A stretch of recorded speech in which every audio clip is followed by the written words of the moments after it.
Hi there folks, Scott here, and it's time for another Christmas gaming guide. And we're taking on the big question, the annual question. Which console is best? And you're probably expecting some sort of tribalistic fanboy square off, but the truth is we all want different things from gaming, and there's a few ways of looking at it.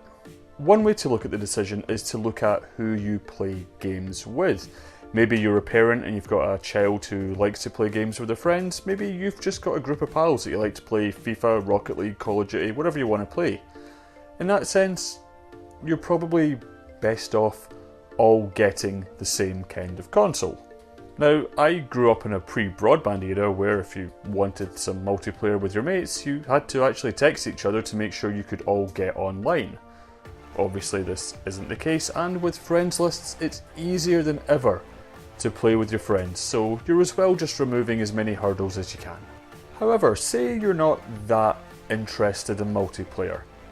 Well then, you've got to look at the games. Let's be honest, console exclusive games aren't as important as they used to be.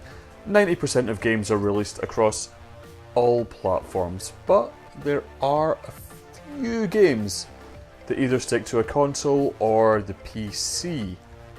And they might be the ones to sway you. I mean, while I generally play on PC, one day I am going to play God of War on the PS4 because it looks epic. That being said, Nintendo do tend to have more first-party exclusive games than anyone else, so if you're a fiend for Mario, Zelda, Metroid, Nintendo Switch might be your best option. Now, there is another factor that comes into it, and it's only really came about in the last few years. Virtual reality.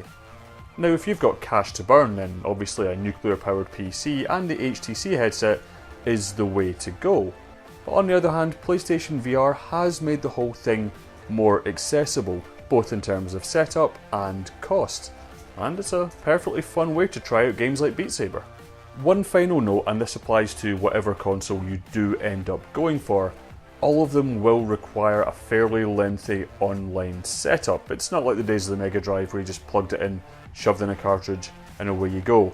So if you're setting up a console for your children, maybe do it the night before, and then you may have to have a shot of whatever games are there just to test it out, obviously, which will be an awful experience for you.